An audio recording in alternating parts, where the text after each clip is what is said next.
শিক্ষাগুরুর মর্যাদা লিখেছেন কাজী কাদের নওয়াজ। বাদশাহ আলমগীর কুমারে তাহার পড়াইত এক মৌলবি দিল্লির। একদা প্রভাতে গিয়া দেখেন বাদশাহ শাহজাদা এক পাত্র হস্তে নিয়া, ঢালিতেছে বাড়ি গুরুর চরণে পুলকিত হৃদে আনত নয়নে।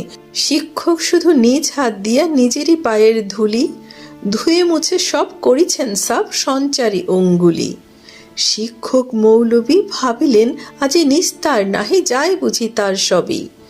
দিল্লিপতির পুত্রের করে লইয়াছে পানি চরণের পরে, স্পর্ধার কাজ হেন অপরাধ কে করেছে কোন কালে। ভাবিতে ভাবিতে চিন্তার রেখা দেখা দিল তার ভালে। হঠাৎ কিভাবে উঠি কহিলেন আমি ভয় করি না কো যায় যাবে শির টুটি।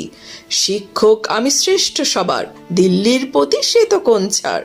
ভয় করি না কো ধারি না কো ধার, পণে আছে মোর বল। বাদশা সুধালে শাস্ত্রের কথা শোনাবো অনর্গল। যায় যাবে প্রাণ তাহে, প্রাণের চেয়েও মান বড় আমি শোনাবো শাহেন শাহে।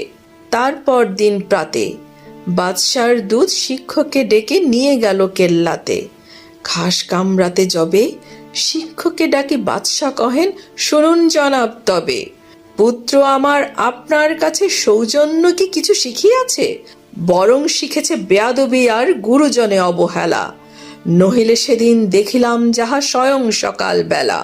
শিক্ষকে কন যাহাপনা আমি বুঝিতে পারি নে হায়, কি কথা বলিতে আজিকে আমায় ডেকেছেন নিরালায়।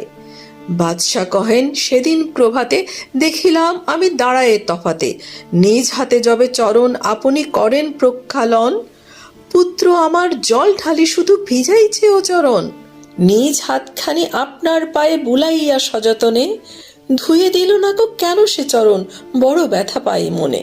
উচ্ছ্বাস ভরে শিক্ষকে আজি দাঁড়ায় সগৌরবে, কুর্নিশ করি বাদশাহে তবে কহেন উচ্চ রবে। আজ হতে চির উন্নত হলো শিক্ষা গুরুর শির, সত্যই তুমি মহান উদার বাদশাহ আলমগীর।